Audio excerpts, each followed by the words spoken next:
Yang mungkin menarik itu justru yang potongnya.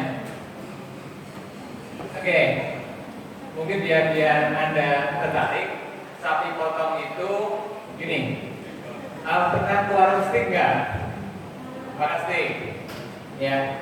Pernah ke warung Padang nggak? Makan rendang. Rasanya enak mana?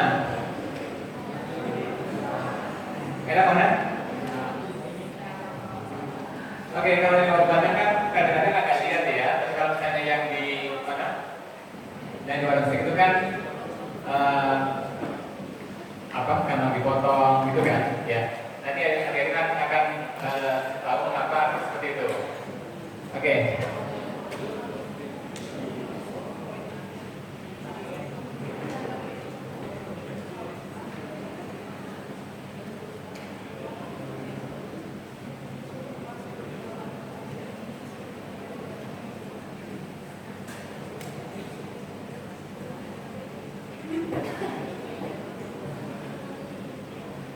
Oke, jadi kalau kita bicara mengenai logistik, itu satu begini. Logistik itu ada dua kegiatan jalannya. Yang satu itu nyimpan barang, yang kedua ngirim barang. Itu logistik. Ya, kalau di toko ada kegiatan nyimpan barang nggak? Ada, betul. Ngirim barang ada nggak? Ada kan? Dari pabrik ngirim barang ke toko atau ke gudang toko. Dari gudang toko ngirimin barang ke toko, ke warung, gitu kan? Nah, itu logistik. Nah, jika kita bicara mengenai logistik, itu ada aliran ya dari pemasok ya yang bikin barang, pabrik, ya. Nah, yang bikin barang ini dia ngirim bahan baku. Bahan baku itu untuk diproses oleh pabrik berikutnya, itu untuk jadi barang. Ya, namanya tepung terigu masuk ke pabrik roti jadi roti, ya. Atau bahan-bahan kimia, ya, masuk ke pabrik jadi odol, jadi sabun dan seterusnya. Nah, dikirimkan ke pelanggan. Ya, pelanggan ini bisa toko, bisa kita sebagai pengguna dan seterusnya. Oke. Nah, intinya barang itu mengalir ya dari pemasok ke pabrik sampai ke pelanggan. Nah, tapi jangan lupa selain ada aliran barang, ada aliran informasi. Informasinya apa?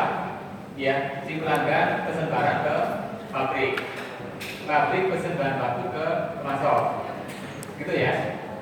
Nah, ada juga aliran uang, ya. Kita yang perlu barang mau beli harus bayar kan, dibayar ke sini, kemudian dari sini bayar ke pemasok dan seterusnya. Oke.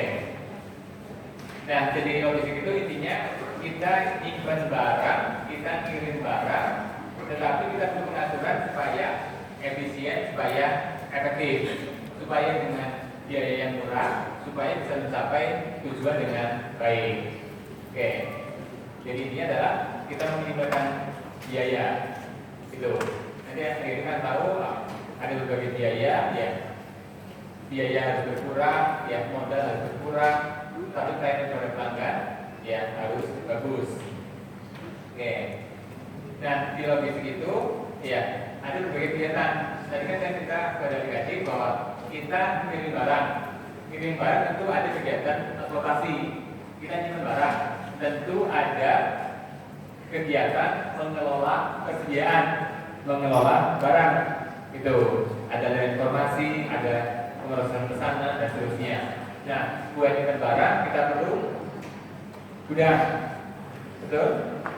Ya, kita perlu material handling, perlu alat untuk memindahkan barang, perlu proses untuk menangani barang, ya, perlu pembelian, ya, perlu misalnya pengepakan, jadi dikemas supaya kondisi barang itu bagus. Oke. Oke, kalau kita pesan barang, kemudian barang itu nyampe ke kita, kira-kira sudah pasti kita puas nggak? Gak puasnya apa misalnya? Dasar, betul kan? Apa lagi? Barangnya datangnya enggak tepat waktu, Kalau barangnya dapat waktu hanya 1 hari, masalah nggak? Harusnya pesennya hari ini, bikinnya besok nih, masalah nggak? Masalah kan? Mungkin buat acara ulang tahun hari ini kan, makanannya datangnya besok, gitu. Atau kondisi barangnya sudah tidak sesuai. Sudahnya gini, pasti kalau yang perempuan, yang wanita suka kritik kan, suka permukaan kan, yang kritik misalnya mau kritik pedas level berapapun gitu kan, ya. Kalau kritiknya kemudian melempem, mau nggak? Nggak mau kan? Seenak apapun kalau kondisinya melempem, ya pasti kita nggak mau.